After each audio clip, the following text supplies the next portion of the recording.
Assalamualaikum dan selamat kembali ke FTV.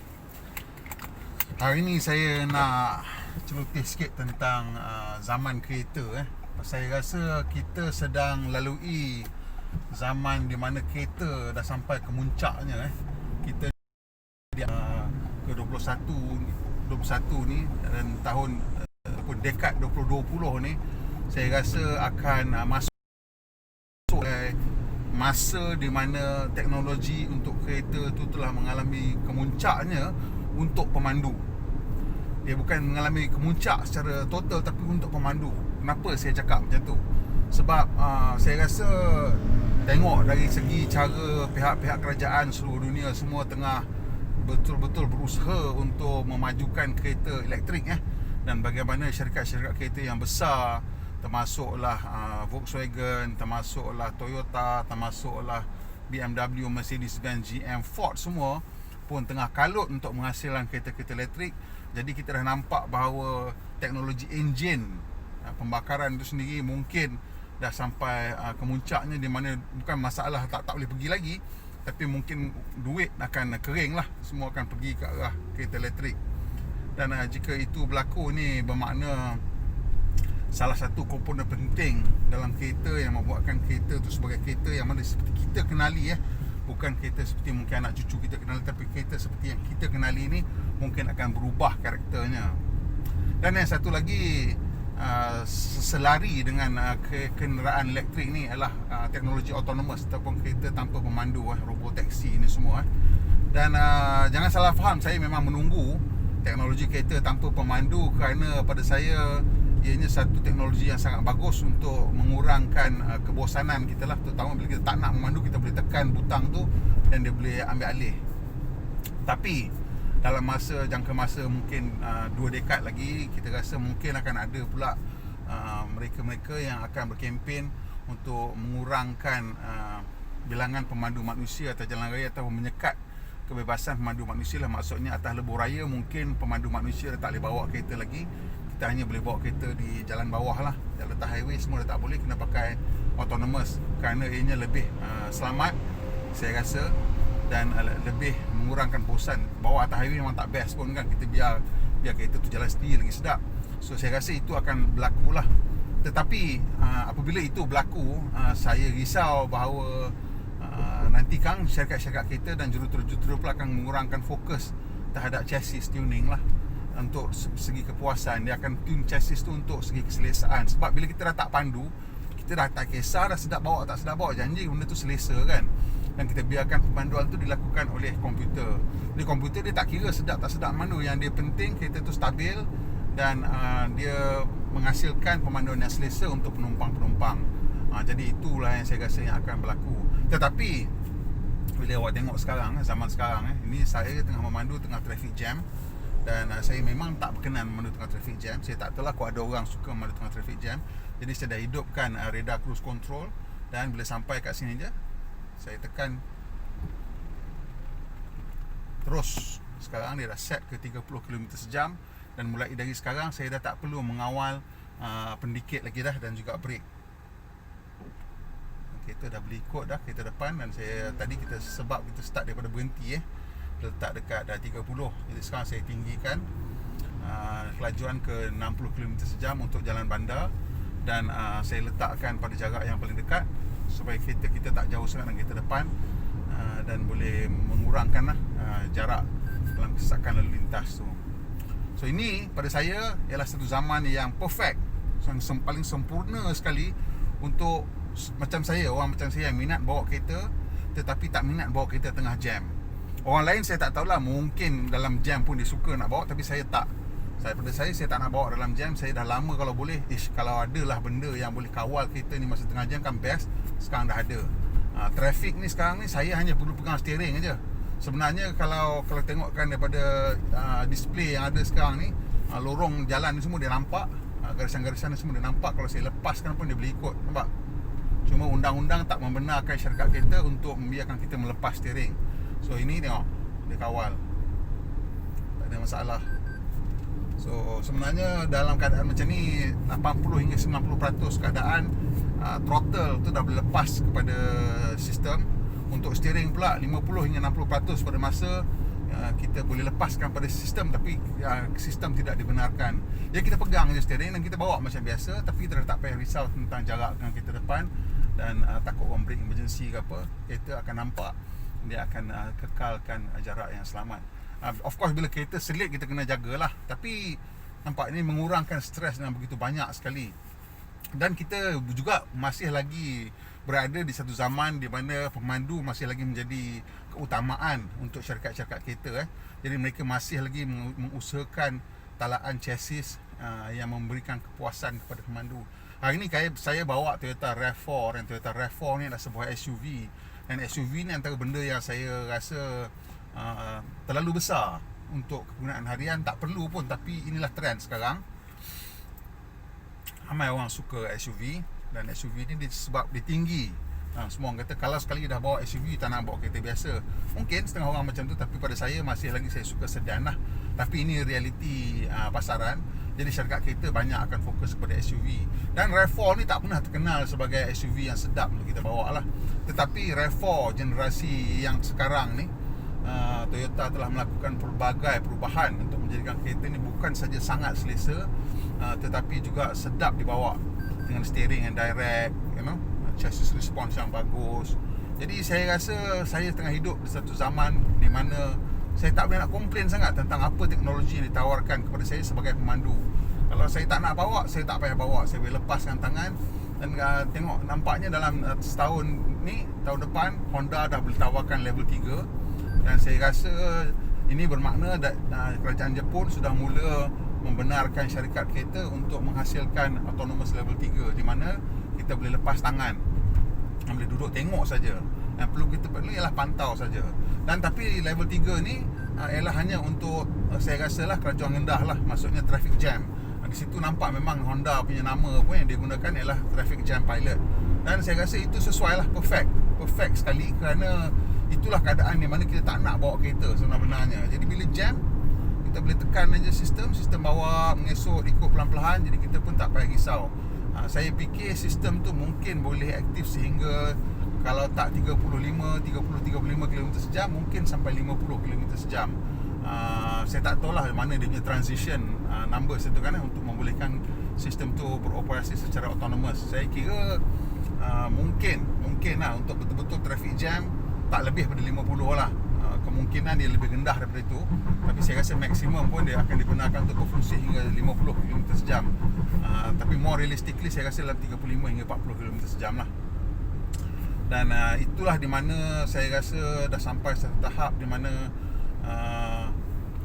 kita telah mencapai imbangan antara kereta sebagai satu peralatan kemudahan, itu a tool of convenience, like time saver, dan juga satu peralatan untuk keseronokan, iaitu untuk kita bawa sedap hujung minggu, nak enjoy jalan bengkok-bengkok sikit, naik bukit ke. Itu dah ada satu balance yang sangat bagus sekarang. Dan bila kita tengok teknologi ini telah dipelopori oleh jenama-jenama mewah, tapi dah turun kepada jenama-jenama biasa pun. Sekarang ni kita menanti ianya turun kepada jenama-jenama yang mampu milik. Dan saya kira teknologi ini akan mula menjadi biasa, kerana ia akan menjadi undang-undang lah, di mana ianya wajib ada kat kereta. Macam kita tengok ESC, Electronic Stability Control, dah wajib ada untuk SUV dan MPV. Sekarang ni akan turun lah kepada kereta-kereta biasa pun akan wajib ada, di mana ia membantu kita kan.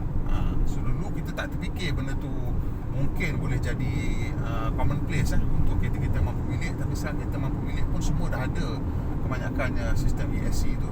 Dan ini kalau siapa-siapa pernah trigger sistem tu waktu hujan ke, waktu jalan licin, akan tahulah betapa bernilainya sistem tu.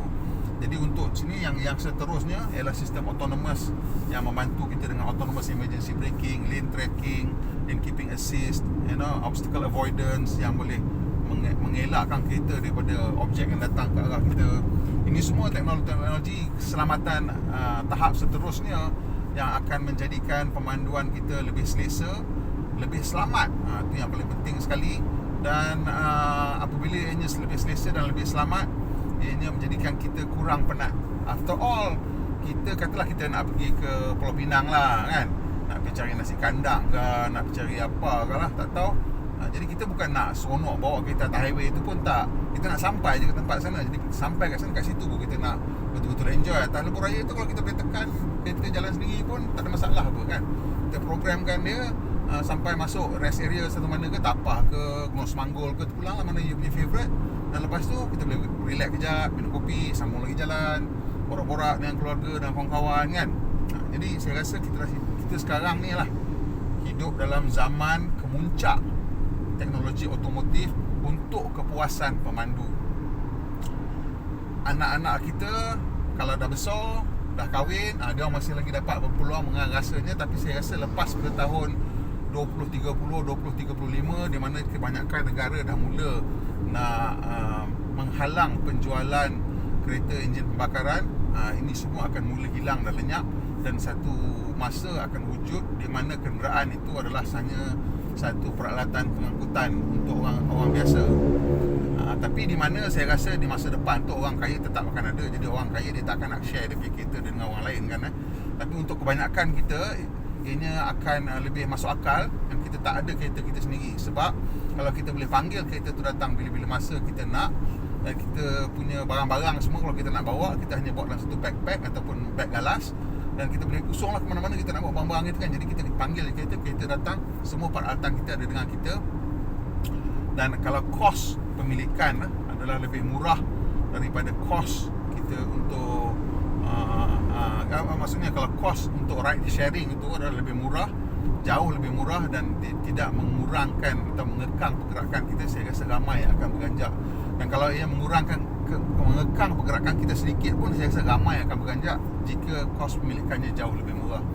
Sekarang ni kalau kita tengok kos pemilikan untuk kereta mampu milik lah, katalah kita ambil kereta yang paling murah sekali, kita bayar sebulan mungkin 400 ke untuk 9 tahun kan, campur dengan duit minyak lah, itu ini apa lagi, mungkin dalam lagi 400 sebulan.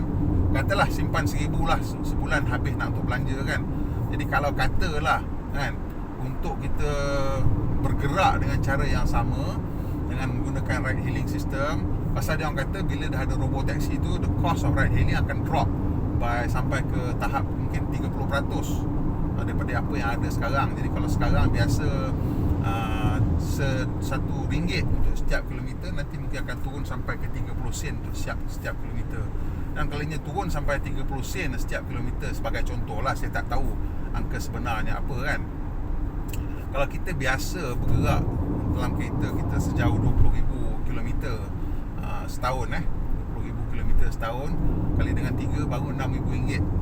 Jadi RM6,000 untuk setahun, maksudnya RM500 sebulan. Semua rata masuk dalam tu, tak payah risau kereta rosak lagi, tak payah risau maintenance, tak payah risau minyak, insurans apa bagai, semua tak payah risau. Kita hanya pump in RM500 sebulan ke dalam sistem, dan kita boleh panggil kereta-kereta mana yang kita nak, semudah itu. Kalau kita yang kurang lagi memandu pada tu, mungkin kosnya lebih rendah daripada itu. Jadi buat apa kita nak beli kereta mahal-mahal kalau kita boleh panggil kereta mewah untuk hujung minggu, kereta kecil untuk tengah minggu, dan ianya akan lebih menjimatkan. Jadi saya rasa itu akan berlaku, dan di mana masa itu berlaku, kereta-kereta tu semua dah jadi sebagai produk-produk macam produk generik lah. Dia produk keselesaan. Dia dah memang tak boleh nak bawa, mungkin dah tak ada steering pun zaman tu kan. So apa yang saya nak cakapkan sekarang ini sebenarnya ialah kalau awak tu peminat kereta, selalunya awak peminat kereta, kalau awak tak tengok channel saya kan, saya rasa inilah masa untuk kita pilih satu kereta yang kita nak beli dan simpan. Pasal ini nak bagi kat anak cucu lah. Dia orang dah tak nampak dah mungkin kereta ni. Untuk cucu-cucu kita mungkin dah tak merasa kereta-kereta macam ni lah. So kita fikirkan mana kereta yang kita nak pilih satu, nak beli, nak simpan untuk bagi kepada anak cucu kita. Saya fikir inilah masa yang terbaik, kerana inilah masa kemuncak teknologi yang membolehkan kita berasa puas sebagai pemandu, di samping mempunyai kelebihan-kelebihan dari segi kemudahan yang menjadikan kereta ni sebagai satu sebenarnya ruang santai. Dia bukan lagi sebagai sistem pengangkutan saja. Dan contoh tengah-tengah pemanduan dalam kesan-kesan lalu lintas macam ni, saya memang sebenarnya tak heran pun nak tukar lorong lagi dah. Saya duduk je kat tengah-tengah ni, awak nak masuk selit ke apa ke, itu dia punya pasal. Selagi ada kereta dekat depan, selagi tu saya boleh ikut. Semalam saya memandu kereta ni daripada Kuala Selangor, daripada Sungai Besar balik ke Kuala Lumpur. Saya tak bawa laju. Kenapa? Pasal saya tengok kereta mana yang saya rasa kelajuan dia saya selesa, saya selip belakang dia, saya hidupkan, saya biar kereta ni ikut kereta depan. Jadi dia yang nak kena risau pemanduan depan tu, saya ikut aja. Tak terlalu laju dan tak terlalu rendah. Saya ikutlah kelajuan yang kita rasa kita selesa lah. Pada mula-mula tu saya duduk sebelakang satu lori kecil. Dia bawa agak laju, dan lori ni biasa dia dah biasa dan jalan tu saya nampak cara dia bawa pun macam dia biasa, dia mengelak lubang-lubang semua kan. Jadi saya ikut belakang dia. Jadi kereta bergerak dalam keadaan yang selesa, tak terlalu perlahan, tak terlalu laju, dan saya tak payah risau pasal jalan gelap. Saya pun tak biasa dengan jalan tu. Saya bubuh semua auto high beam, auto wiper, auto cruise control. Saya biarkan dia ikut. Saya pegang steering dan saya setkan jarak yang agak jauh sikit supaya kalau ada apa-apa, lori tu break emergency, kereta sempat break. Sangat-sangat tak stres. Mula-mula sebelum saya jumpa lori tu, saya memang sibuk nak high beam lah kejap. Itu sebab pasal jalan tu gelap, tak ada lampu, dan jalan banyak construction, jalan lebuh raya pantai dekat belah Kuala Selangor sana kan, daripada Sungai Besar tu. Sukar nak bawa malam, mata pula kita macam bersilau-silau sikit kan. Jadi itu satu kelebihan sangat besar yang ada pada kereta-kereta yang ada adaptive cruise control macam RAV4 ni. Dan itulah saya katakan, ini teknologi ni once dia dah turun kepada semua kereta-kereta biasa, macam kereta bawah 100,000 pun mula dah ada, terus pergilah ambil kereta tu, kerana ianya bukan saja mengurangkan stres anda, tapi inilah sebagai status ataupun simbol kenderaan yang paling sempurna yang akan dihasilkan untuk mereka-mereka yang minat memandu. Okay, sampai situ saja celoteh saya hari ni. Kalau awak suka, tekan butang like dan kongsikan dengan kawan-kawan kalau ada manfaat. Dan tolong subscribe lah, tolong kita sikit. Dan kalau dah subscribe, tekan butang loceng untuk dapat maklumat terkini bila kita muat naik video terbaru. Setiap hari, setiap minggu kita muat naik 4 video hingga 5 video. Ada test drive, ada macam-macam. So tekan butang bell supaya tak ketinggalan. Pemandu Malaysia, pemandu yang berhemah. Kita jumpa lagi, insya-Allah.